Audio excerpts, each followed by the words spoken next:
The breaking point. Captain Elena Rodriguez could feel the tension crushing her like a vice as she sat at the obsidian negotiation table. The grand chamber of stellar affairs stretched impossibly high above them, its crystalline walls reflecting the light of a dozen artificial suns. For 5 grueling weeks, she had endured these talks, watching as representatives from across the galaxy treated humanity like wayward children deserving punishment. Supreme Arbiter Thexvol loomed at the far end of the table, his chitinous exoskeleton gleaming under the harsh light. The creature looked more insect than diplomat, with compound eyes that never blinked and mandibles that clicked rhythmically as he spoke. "The terms are non-negotiable," Thexvol stated, his translator converting his clicks into cold, mechanical speech. "Humanity must surrender all military vessels, dismantle offensive capabilities, and submit to Dominion oversight committees on every colonized world." Elena's jaw clenched. At her side, Ambassador Marcus Chen maintained his practiced diplomatic smile, though she could see the strain around his eyes. The room held representatives from 47 species, most watching with barely concealed contempt. Only the Kresh delegates seemed uncomfortable with the proceedings. "With respect, Supreme Arbiter," Marcus began carefully, "these terms amount to unconditional surrender. Earth has done nothing to warrant such extreme measures." "Nothing." The Vordian representative, a being of pure energy contained within a mechanical shell, pulsed angrily. "In 70 years, you've expanded to 38 systems. Your military rivals those who've existed for millennia. You're a threat to galactic stability." Elena wanted to laugh. Stability? They meant control. The Galactic Dominion had ruled unchallenged for thousands of years, and humanity's rapid advancement terrified them. They feared competition, innovation, change itself.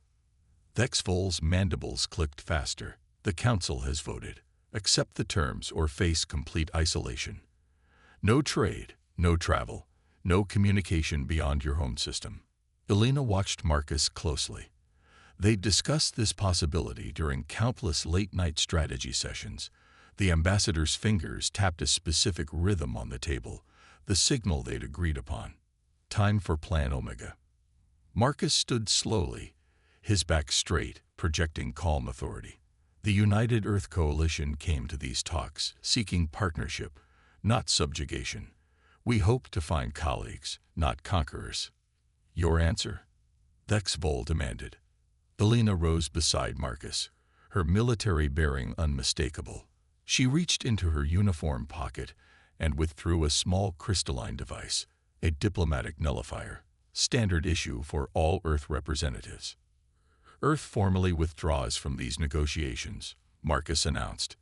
"We reject your ultimatum in its entirety." The chamber erupted.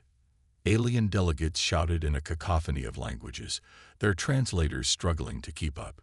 Through the chaos, Elena activated her communicator, sending a single coded transmission to the UEC Vigilant in orbit. "Operation Stardust is go." "Repeat, Stardust is go." As they turned to leave, Thexvol's voice cut through the noise. "You doom your species. No civilization survives outside the Dominion's protection." Elena paused at the doorway, looking back at the alien assembly. Perhaps it's time someone tried. The massive doors sealed behind them with a hiss. In the corridor, Marcus let out a long breath. "Well, that's done it. Think they have any idea what's coming?" Elena checked her wrist display. Already, Earth's hidden fleets were powering up their quantum drives. Not a clue. They think we're primitive warmongers. They're about to learn what humans can really do. As they boarded their shuttle, neither noticed the Kresh delegate watching from the shadows, its 6 eyes blinking rapidly with what might have been hope. The diplomatic vessel lifted off from the Council world, its sleek form cutting through the atmosphere. Below, the alien city sprawled like a bioluminescent flower, completely unaware that its carefully maintained peace was about to shatter. Elena strapped into her command chair, watching the tactical displays light up. "All human vessels reporting ready, Captain," her first officer reported. "Shall we begin the extraction?" She nodded. "Execute," It's time to show them why you don't back humanity into a corner. The stars around them began to shift as hundreds of human ships dropped their stealth fields simultaneously, appearing like ghosts throughout Dominion space. The greatest deception in galactic history was about to unfold, and the alien powers would learn a lesson they'd never forget. For 3 generations, humanity had played the role of the eager newcomer, the naive explorer learning from older, wiser races. But Earth's children had always been quick studies, and they'd been learning far more than anyone realized. As their ship jumped to hyperspace, Alina allowed herself a smile. The Dominion thought they were teaching humanity its place. Instead, they'd just unleashed something they couldn't possibly understand. Human ingenuity pushed to its limit. The game was about to change, and this time, humanity would write the rules. The Exodus Protocol. The quantum alarm screamed across Earth's hidden command center, buried 2 miles beneath the Himalayas. General Alexandra Volkov stood before a holographic display showing the entire galaxy, red dots marking Dominion forces moving to blockade human space. Her steel-gray eyes narrowed as she watched their predictable deployment patterns. "Status report," she commanded, her Russian accent barely detectable after years of international service. Colonel James Harper manipulated the display, highlighting key sectors. Dominion fleets are moving into position around all major human colonies. They're following standard containment doctrine, exactly as our simulations predicted. Volkov allowed herself a thin smile. The Dominion's greatest weakness was their arrogance. They'd used the same strategies for millennia, never imagining that a species might study their playbook and prepare countermeasures. "Initiate Exodus Protocol," she ordered. "All phases, simultaneous execution." Across human space, the most elaborate ruse in history began to unravel. Mining stations that had operated for decades suddenly revealed themselves as disguised warships. Civilian transports shed their outer hulls, exposing military-grade weapons and shields. Agricultural domes on colony worlds split open, launching squadrons of fighters that shouldn't have existed. On Mars, the Olympus Mons research facility, supposedly dedicated to terraforming studies, activated its true purpose. The entire mountain shifted, revealing a massive quantum cannon capable of striking targets across star systems. Dr. Sarah Chen, humanity's leading quantum physicist, monitored the power readings from her station. "General, the Nexus grid is online. We can activate the stealth network at your command." The Nexus grid represented humanity's greatest technological achievement, a network of quantum-entangled satellites that could render entire fleets invisible to conventional sensors. For 50 years, they'd seeded these satellites throughout the galaxy, disguised as navigation beacons and communication relays. "Do it," Volkov ordered. Reality seemed to ripple as thousands of human vessels vanished from sensors simultaneously. Dominion commanders watched in horror as their tactical displays went blank, their supposedly primitive quarry disappearing like smoke. Meanwhile, on the colony world of New Terra, Governor Maria Santos coordinated the evacuation of non-essential personnel. Families streamed into underground bunkers built secretly over decades, stockpiled with supplies for a prolonged conflict. "How's the extraction proceeding?" she asked her aide, Lieutenant Chen Wei. "All diplomatic personnel safely retrieved from Dominion space.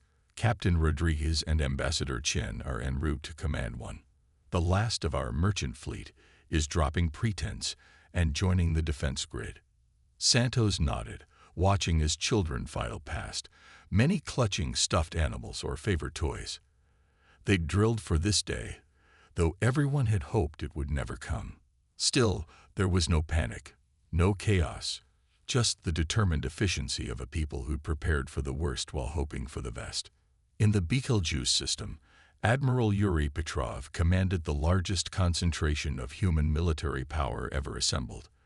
The fleet hung invisible in space, watching as Dominion ships took position to blockade the colony below. "They still haven't realized," his tactical officer reported. "Their sensors show empty space." Petrov stroked his beard thoughtfully.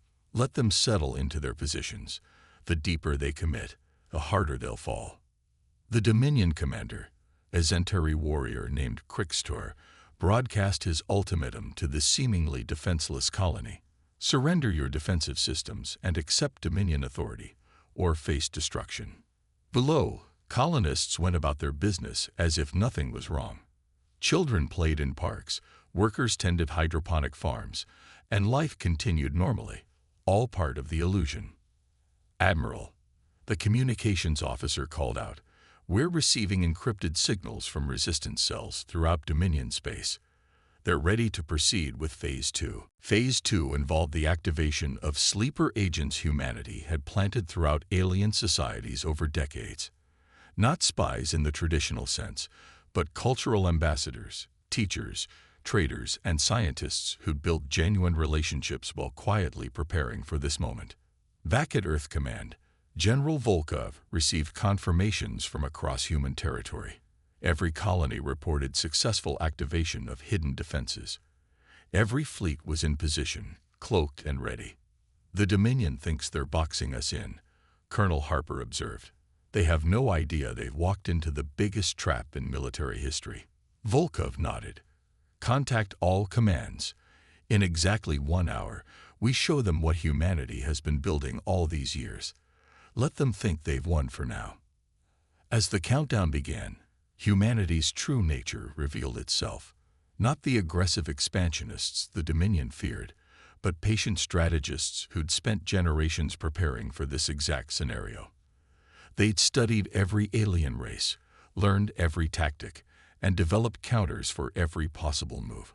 The Exodus wasn't a retreat, it was a transformation. Humanity was shedding its disguise as a minor power and preparing to emerge as something the galaxy had never seen before. In hidden shipyards, experimental vessels powered up systems that defied known physics. In research labs, scientists activated technologies kept secret for decades. And throughout human space, ordinary citizens prepared to show the galaxy what their species could achieve when truly threatened. The Dominion thought they were containing a problem. Instead, they triggered an evolution. The caterpillar was about to become a butterfly, and the galaxy would never be the same. The Iron Curtain descends. Supreme Commander Vexlar of the Dominion Security Force watched the tactical displays with growing unease. Something was wrong. The blockade had been established for 12 hours, yet there was no panic from the human colonies, no desperate attempts to break through, no pleas for mercy. Just silence. "Report on human fleet movements," he demanded, his scaled tail twitching nervously. "Still nothing on sensors," Commander, replied his tactical officer, a four-armed Crinthi. "It's as if their ships simply ceased to exist." Vexlar's yellow eyes narrowed. "Impossible. Even destroyed vessels leave debris fields. Intensify sensor suites." As Dominion forces scrambled to understand what was happening, humanity's resistance networks came alive. On 100 worlds across the galaxy, seemingly ordinary humans activated hidden communication arrays and weapon caches. In the Rigel system, bartender Thomas Wright locked the doors of his establishment and descended to a hidden basement. There, surrounded by monitors and communication equipment, he initiated contact with resistance cells throughout the sector. "All units, this is Lighthouse 7. Iron Curtain Protocol is active. Begin disruption operations." Across the planet, similar scenes played out. Teachers, mechanics, doctors, and merchants revealed their true roles as coordinators of humanity's shadow network. They'd spent years building relationships, gathering intelligence, and preparing for this moment. On the Dominion trade hub of Zelkris Prime, human merchants simultaneously shut down their operations, triggering an economic panic. The sudden withdrawal of human goods and services, which had become far more integral to alien economies than anyone realized, sent shockwaves through financial markets. Back in human space, Admiral Petrov decided it was time to give the Dominion a glimpse of what they faced. Drop cloak on Fighter Squadron 7. Let them chase shadows. A wing of human fighters materialized briefly near the Dominion blockade, performed impossible maneuvers that defied inertial physics, then vanished again. Dominion sensors registered the contacts for mere seconds before losing them completely. Commander Vexlar stared at the replay in disbelief. What technology is this? Our scientists assured us humans were decades behind us. His science officer, a luminescent aether, pulsed with confusion. These readings suggest manipulation of space-time itself. Theoretically possible, but the energy requirements would be astronomical. The first cracks in alien unity appeared as reports flooded in from across the galaxy. The Kresh ambassador requested an emergency council session, voicing concerns about the Dominion's heavy-handed approach. Other races began questioning whether humanity truly posed the threat they'd been led to believe. In Earth's command center, General Volkov monitored the growing discord with satisfaction. Phase 3 status. All quantum tunneling gates are operational, reported Dr. Chen. We can establish instantaneous transit between any 2 points in the galaxy. The quantum tunneling gates represented humanity's masterstroke, a transportation network that bypassed normal space entirely.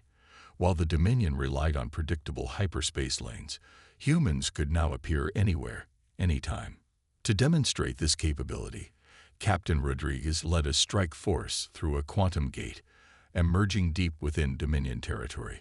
Her ships materialized directly above a military shipyard, delivered a precise strike that disabled, but didn't destroy, key facilities, then vanished before defensive forces could respond.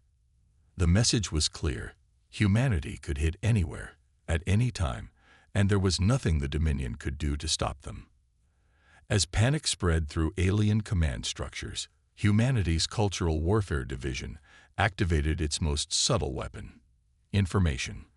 Every entertainment broadcast in Dominion space was hijacked simultaneously, replaced with carefully crafted messages. The broadcasts showed humanity's true history, not as aggressive conquerors, but as survivors who had overcome countless challenges through cooperation and innovation. They revealed how the Dominion had manipulated other races through fear and control for millennia. On the Kresh homeworld, citizens watched in fascination as humans explained their philosophy of voluntary alliance rather than forced submission. The broadcasts resonated particularly strongly with younger generations who'd grown tired of Dominion authority. Commander Vexlar found himself fighting a war on multiple fronts. His blockade was ineffective against an enemy that could bypass it at will. His supply lines were disrupted by resistance cells. His own allies were beginning to question their allegiance. "We need reinforcements," he transmitted to Dominion High Command. "The humans, they're not what we thought." The response chilled him. Reinforcements unavailable. Similar situations reported in all sectors. Hold your position. For the first time in his military career, Vexlar felt fear. The Dominion had ruled through intimidation and superior numbers, but humanity wasn't playing by those rules. They'd turned the entire galaxy into their battlefield, using technology and tactics no one had imagined possible. In hidden bases across human space, the next phase of weapons came online. Graviton disruptors that could tear ships apart at the molecular level. Temporal shields that could freeze incoming attacks in time. Quantum computers that could predict enemy movements with near-perfect accuracy. General Volkov reviewed the latest status reports. 72 hours since withdrawal from negotiations. Dominion forces in disarray. Resistance networks fully operational. Public opinion shifting in our favor. She turned to her staff. "Prepare for Phase 4. It's time to show them what happens when humanity goes on the offensive." As the iron curtain of human invisibility descended across the galaxy, the Dominion realized too late that they hadn't contained humanity. They'd unleashed it. The predator had become prey, and the hunt was about to begin in earnest. The awakening. The Battle of Proxima Station would later be studied in military academies across the galaxy as the moment everything changed. Admiral Sophia Nakamura stood on the bridge of the UES Prometheus, humanity's first quantum dreadnought, as it prepared to drop its cloak. "All ships report ready, Admiral," her tactical officer announced. "Dominion forces still unaware of our presence." Nakamura studied the enemy formation. 300 warships arranged in a classic Dominion suppression pattern around the civilian station. They were following tactics unchanged for centuries, confident in their numerical superiority. "Execute Thunderbolt Protocol," she ordered calmly. Reality itself seemed to tear apart as 50 human vessels materialized simultaneously, their quantum drives creating localized spatial distortions. The Dominion fleet's sensors screamed warnings that came far too late. The human ships didn't attack immediately. Instead, they projected a unified holographic message visible to every being on the station and every ship in the fleet. Those who surrender will be treated with dignity. Those who resist will witness humanity's resolve. Dominion Admiral Fraktar responded with typical arrogance. "Primitive vessels, you dare threaten the might of the Dominion. All ships, open fire." What followed became known as the 15-minute war. Human vessels deployed temporal shields that froze incoming fire in bubbles of slowed time. Graviton beams carved precise surgical strikes through Dominion armor, disabling weapons and engines while leaving life support intact. The Prometheus demonstrated humanity's most terrifying weapon, the quantum displacement cannon. With a single shot, it transported a Dominion battleship 3 light-years away, depositing it harmlessly, but humiliatingly, in empty space. "Admiral," called the science officer, "we're detecting quantum resonance patterns. 17 more Dominion fleets are attempting to jump to this location." Nakamura smiled grimly. "Activate the interdiction field." A sphere of distorted space-time expanded from the human fleet, rendering hyperspace travel impossible within a 50-light-year radius. The approaching Dominion reinforcements found themselves forcibly dropped back into normal space, scattered and disoriented. On the station, civilians of dozens of species watched in amazement as human Marines, wearing power armor that shifted between dimensions, secured the facility without firing a shot. The Marines offered medical aid, distributed food, and generally acted nothing like the barbarians Dominion propaganda had portrayed. Across the galaxy, similar scenes played out as humanity revealed the true extent of its capabilities. Research stations thought to be studying agriculture turned out to be advanced weapons laboratories. Diplomatic vessels carried technology that could rewrite the laws of physics. In the Andromeda Spur, Captain Maria Vasquez led an assault on a Dominion fleet using fighters equipped with quantum phase drives. Her pilots literally flew through enemy ships, their craft existing in a slightly different dimensional state, before solidifying inside hangar bays to deliver boarding parties. The psychological impact was devastating.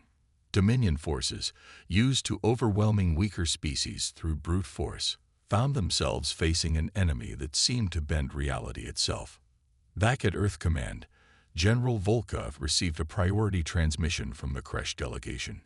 "General, I am Elder Sayeth of the Kresh Collective. We formally request alliance with humanity and offer our unconditional support." Other races quickly followed: the Tanari Republic, the Epsilon Federation. Even some Dominion member states began switching sides. They'd witnessed the impossible and realized that humanity offered something the Dominion never had: a vision of equal partnership rather than subordination. Dr. Chen's quantum research team achieved another breakthrough. "General, we've successfully tested the stellar converter. We can now transform any star into a controlled energy source." The implications were staggering. With unlimited energy, humanity could power technologies that made even their current arsenals seem primitive. More importantly, they could offer this advancement to allied races, fostering cooperation through shared prosperity. Supreme Commander Vexlar, monitoring the collapse of Dominion authority from his flagship, finally understood the truth. Humanity hadn't just developed superior technology. They'd evolved a completely different approach to galactic civilization. "Sir," his intelligence officer reported, voice shaking, "human agents have been identified in every major Dominion institution. They've spent decades learning our weaknesses, understanding our systems." Vexlar slumped in his command chair. "They didn't just prepare for war. They prepared to replace us."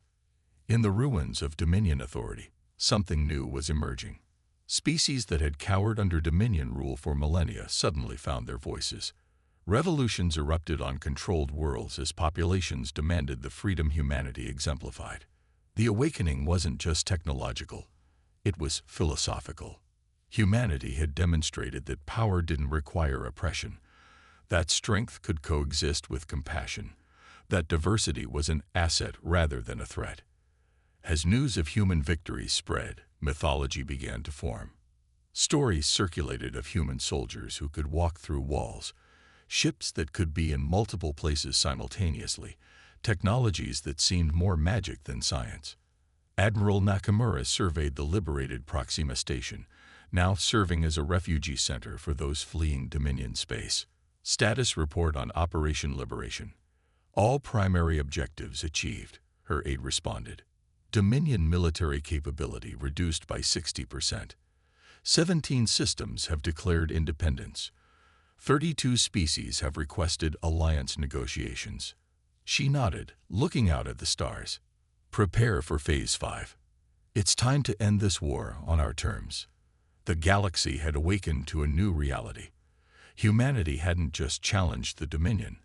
They'd rendered its entire philosophy obsolete. The question was no longer whether humans would survive, but what kind of galaxy would emerge from the ashes of the old order. The counterstrike. The Dominion Council Chamber, once a symbol of absolute authority, now echoed with panicked voices. Supreme Arbiter Thexvol's compound eyes darted frantically across tactical displays, showing the systematic dismantling of his empire. "This is impossible," he shrieked, mandibles clattering. Humans were contained, isolated. How are they everywhere at once? On the display, red markers representing human fleets appeared and disappeared like phantoms, striking critical infrastructure before vanishing into quantum space. In 6 days, they'd crippled the Dominion's ability to wage war while barely engaging in direct combat. Captain Elena Rodriguez, now commanding the 5th Liberation Fleet, coordinated the offensive from the bridge of the UES Sovereign. Their next target was Keldara Prime, home to 3 billion beings living under Dominion occupation for centuries. Phase jump in 3, 2, 1. Execute. The fleet materialized in perfect formation above the planet. Unlike previous strikes, they didn't immediately attack the orbital defense platforms. Instead, they broadcast on all frequencies. People of Keldara Prime, this is Captain Rodriguez of Earth Command. Your liberation begins now. To Dominion forces, surrender immediately or face the consequences of continued resistance. The response came from Ground Commander Vorik, a veteran who'd crushed countless rebellions. Human scum. Keldara Prime has been Dominion territory for 2,000 years. We do not yield to terrorists.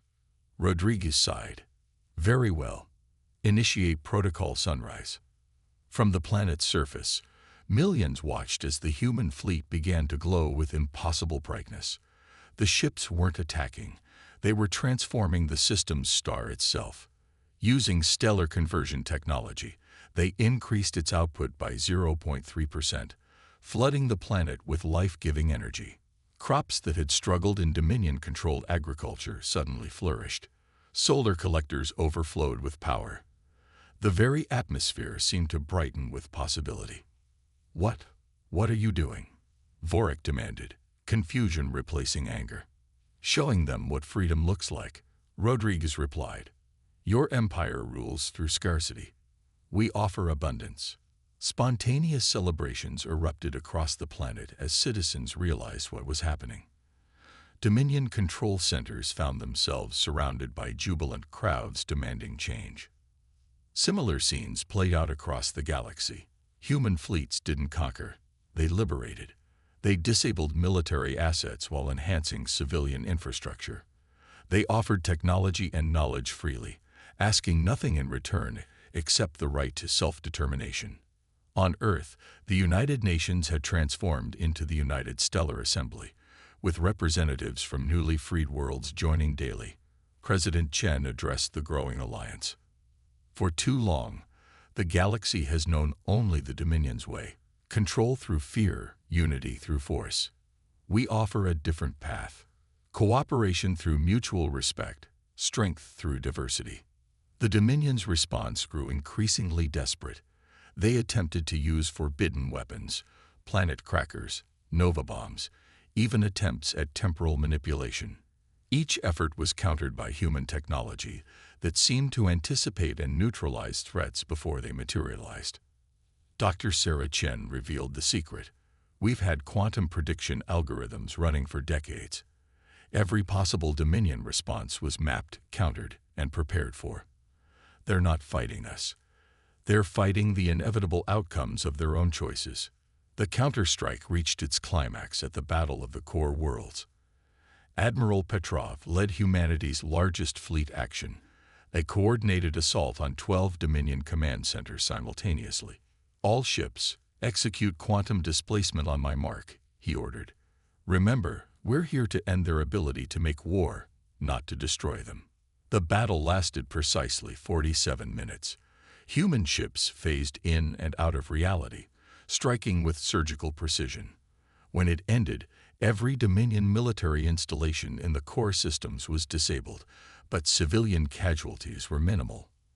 On the Dominion homeworld, Supreme Arbiter Thexval received his final military report. All fleets neutralized. All bases captured or destroyed. Military command structure in complete collapse. He turned to his fellow council members, once the most powerful beings in the galaxy, now reduced to frightened shadows. What do we do? The answer came not from his advisors, but from a holographic projection that appeared in the center of the chamber. Ambassador Marcus Chen stood there, calm and dignified. Supreme Arbiter, the war is over. We offer you the same choice you gave us. Join the community of free worlds as equals, or face isolation. But know this, we will not rule as you did. Every species will have a voice. Every world will choose its own path. Thexval's mandibles drooped in defeat. You've destroyed everything we built. No, Marcus replied gently. We've ended what you imposed. What comes next, we'll build together. Across the galaxy, the news spread. The Dominion had fallen not to conquest, but to obsolescence. Humanity hadn't just won a war, they'd changed the fundamental nature of galactic civilization. In the following days, delegation after delegation arrived at Earth, seeking to join the new alliance. Former Dominion officers surrendered their commands and requested asylum. Scientists and scholars, freed from restrictive doctrines, rushed to collaborate with human researchers. General Volkov reviewed the final casualty reports with satisfaction. Despite the scale of the conflict, losses on both sides were remarkably low. Humanity had achieved the impossible, a revolution with minimal bloodshed. Phase 6 begins tomorrow, she announced to her staff. The hard part isn't winning the war, it's winning the peace. As human ships spread throughout the galaxy, they carried more than just military power. They brought medicine, education, and most importantly, hope. The counterstrike had become a renaissance, and nothing would ever be the same. The Great Reversal. The Grand Assembly Hall on New Geneva bustled with activity as delegates from across the galaxy gathered for the most significant diplomatic event in recorded history. Where once the Dominion had dictated terms to subjugated species, now free worlds came together as equals. Ambassador Marcus Chen stood before the assembly, the weight of the moment not lost on him. Behind him, a holographic display showed the galaxy, no longer divided into Dominion territory and rebel sectors, but unified in a tapestry of autonomous worlds. Distinguished delegates, he began, his voice carrying to every corner of the vast chamber. Today marks not the end of one empire, but the beginning of a new era of cooperation. In the audience, former Supreme Arbiter Thexval sat quietly, stripped of his regalia, but treated with dignity. His presence symbolized humanity's approach, justice without vengeance, change without destruction. The United Stellar Nations is founded on principles that may seem revolutionary to some, Marcus continued. No single species shall hold dominion over another. Every world maintains sovereignty while contributing to collective security and prosperity. The Kresh delegate stood, her crystalline form refracting the chamber's lights. The Kresh Collective formally petitions for membership. We offer our scientific expertise in crystalline computing and quantum harmonics. One by one, delegations rose to join. The Tanari brought their mastery of biotechnology. The Epsilon Federation offered advanced shield systems. Even former Dominion loyalists, seeing the benefits of cooperation over coercion, pledged their resources. General Volkov watched from Earth Command as the new alliance took shape. Status report on Dominion remnant forces. Colonel Harper pulled up the data. 92% have surrendered or defected. The remaining holdouts are isolated in deep space. They pose no significant threat. Keep monitoring them, Volkov ordered. Offer amnesty again. Eventually, they'll realize resistance is futile. In the Andromeda Spur, former Dominion Admiral Thraktar underwent a remarkable transformation. After witnessing humanity's mercy firsthand, he'd become one of the strongest advocates for the new order. I spent centuries believing might made right, he told his crew, now serving as a peacekeeping force. The humans showed us that true strength lies in lifting others up, not crushing them down. The technological revolution accelerated as barriers fell. Human quantum computing merged with Kresh crystal matrices. Tanari biological systems integrated with Epsilon energy fields. Innovation exploded as species combined their knowledge freely. Dr. Sarah Chen announced a breakthrough that stunned the scientific community. By combining human quantum tunneling with aether energy manipulation, we've created stable wormholes. Instantaneous travel between any 2 points in the galaxy is now possible. The economic impact was immediate. Trade flourished as goods could move instantly between worlds. Cultural exchange accelerated as beings from different species mingled freely. Art, music, and literature underwent a renaissance as countless perspectives merged. On the former Dominion capital, now renamed Unity Prime, a monument rose from the ashes of the old council building. It depicted members of every known species reaching toward the stars together, with words inscribed in 1,000 languages. From many, one. From one, many. Captain Rodriguez, promoted to Fleet Admiral, established the Stellar Defense Initiative, a volunteer force drawn from all member worlds. We don't conquer, she explained to new recruits. We protect. We explore. We ensure that never again will one voice silence all others. Not everything was smooth. Cultural misunderstandings occurred. Economic disparities needed addressing. Some species struggled to adapt to freedom after millennia of control. But for every problem, the Alliance found solutions through cooperation rather than force. 6 months after the war's end, humanity revealed its final gift to the galaxy. Project Genesis used combined technologies to terraform dead worlds, creating new homes for refugees and expanding species. We have the power to create, not just destroy, President Chen announced. Let us fill the galaxy with life, not fear. Former Supreme Arbiter Thex Vol requested a private meeting with Ambassador Chen. In a simple room, without ceremony or guards, the once mighty ruler spoke quietly. I still don't understand, he admitted. You had the power to annihilate us. Why show mercy? Marcus smiled. Because the goal was never to replace one tyranny with another. The Dominion fell because it couldn't imagine any other way to rule. We succeeded because we could imagine a better way for everyone. The great reversal was complete. The hunters had become protectors. The conquerors had become liberators. And most remarkably, the vanquished had become partners. A year after humanity's withdrawal from those failed peace talks, the galaxy was unrecognizable. Where fear once ruled, hope flourished. Where walls once divided, bridges connected. Where silence once reigned, a chorus of voices sang. The transformation wasn't just political or technological. It was spiritual. Species that had defined themselves through conflict learned cooperation. Beings who had known only hierarchy discovered equality. In schools across the galaxy, children learned a new history.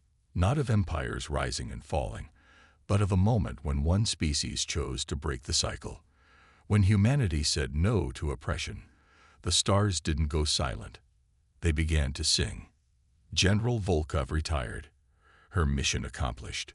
In her farewell address, she reminded everyone, "We didn't win because we were stronger. We won because we were willing to be vulnerable, to trust, to believe in something better." As the second year of the United Stellar Nations began, challenges remained. But now, they were faced together by a galaxy that had learned the most important lesson humanity had to teach, that true strength comes not from power over others, but from empowering everyone. The great reversal was complete, and a new chapter in galactic history had begun. The New Dawn. 5 years after humanity's fateful decision to reject the Dominion's ultimatum, the galaxy had transformed beyond recognition. Earth, once viewed as a backwater planet of aggressive primitives, now stood as the de facto capital of the United Stellar Nations. Fleet Admiral Elena Rodriguez stood on the observation deck of Harmony Station, the massive space complex that served as the USN headquarters. Through the transparent aluminum windows, she watched ships from 100 worlds dock and depart, a ballet of cooperation that would have been unthinkable under Dominion rule. "Admiral," her aide approached, "the Exploration Committee is ready for your address." Elena nodded, straightening her uniform, no longer purely human military, but adorned with symbols representing all member species. As she walked to the assembly hall, she reflected on how far they'd come. The Exploration Committee represented humanity's greatest gift to the galaxy, the drive to discover, to push boundaries, to ask what if. Where the Dominion had forbidden unauthorized exploration, the USN had made it a cornerstone of their philosophy. "Fellow explorers," Elena began, addressing the diverse gathering. "Today we launch the most ambitious project in galactic history. The Infinity Initiative will send joint expeditions beyond our galaxy, seeking new knowledge, new friends, new horizons." The crowd erupted in multilingual cheers. Scientists, adventurers, and dreamers from every member world had volunteered for these missions. Ships equipped with the latest hybrid technologies, combining the best innovations from all species, stood ready to breach the intergalactic void. In the education centers of New Terra, young beings of all species learned together. Former Dominion indoctrination facilities had been transformed into universities where knowledge flowed freely. The greatest minds of each civilization shared their expertise without reservation. Professor Zeklar, once a Dominion military scientist, now taught advanced physics to a class that included humans, Kresh, and dozens of other species. "Remember," he told his students, "the humans taught us that every perspective has value. Our strength lies in our diversity." The economic transformation was equally remarkable. The Galactic Common Market operated on principles of fair exchange and mutual benefit. Resources flowed to where they were needed most, not where power concentrated. Poverty, once weaponized by the Dominion, was systematically eliminated. On the agricultural world of Verdant, former Dominion Commander Vorak worked alongside human farmers, using combined technologies to feed billions. "I spent my life taking," he often said. "Now I help create. This is a better way to live." The United Stellar Defense Force, unlike any military in galactic history, focused primarily on protection and disaster response. When the Helios Nebula threatened to go nova, ships from every member world worked together to evacuate endangered systems and stabilize the stellar mass. Dr. Sarah Chen, now director of the Unified Science Council, announced breakthroughs weekly. By combining quantum mechanics with ether physics and Kresh harmonics, we've developed clean, unlimited energy. No world need ever face scarcity again. Cultural exchange flourished. The Galactic Arts Festival on Harmony Station drew millions of visitors annually. Music that blended human rhythms with alien harmonics created entirely new art forms. Literature transcended species barriers as universal translators captured not just words, but emotions and cultural context. Not everything was perfect. Some species struggled with rapid change. Isolated groups still clung to old prejudices. Former Dominion hardliners occasionally attempted to incite rebellion. But these challenges were met with patience, understanding, and when necessary, firm but fair justice. The transformation of Thexable symbolized the broader change. The former Supreme Arbiter now served as a historical advisor, helping document the Dominion's history so its mistakes would never be repeated. In his memoirs, he wrote, "We ruled through fear because we feared losing control. The humans showed us that true control comes from letting go." As the 5th anniversary approached, President Chen addressed the General Assembly. "We stand not at the end of our journey, but at the beginning. What we've built here, this alliance of equals, this celebration of diversity, this commitment to growth, must be preserved and expanded." The legacy of humanity's rejection of tyranny lived in every free world, every shared discovery, every friendship that crossed species lines. Children born after the war knew only this reality: a galaxy where cooperation trumped conquest, where differences were celebrated rather than suppressed. Admiral Rodriguez watched the first Infinity Initiative ships depart for distant galaxies. Each vessel carried representatives from multiple species, united in curiosity and wonder. As they disappeared into the cosmic void, she knew they carried more than explorers. They carried the proof that another way was possible. "What will they find out there?" her aide wondered. Elena smiled. "Whatever it is, they'll face it together. That's what makes us strong." The new dawn had broken across the galaxy, bringing light to corners that had known only darkness for millennia. Where once species had cowered under Dominion rule, now they reached for the stars as equals. Where silence had reigned, a symphony of voices rose in harmony. Humanity's greatest victory wasn't military or technological, it was philosophical. They had proven that power need not corrupt, that strength could lift others up, that the greatest achievements came through cooperation, not domination. As the stars shone on a free galaxy, the message was clear. When humanity said no to tyranny, they said yes to a future beyond anyone's imagination. The stars hadn't gone silent. They sang with the voices of all species, united in hope, reaching together toward infinite possibilities.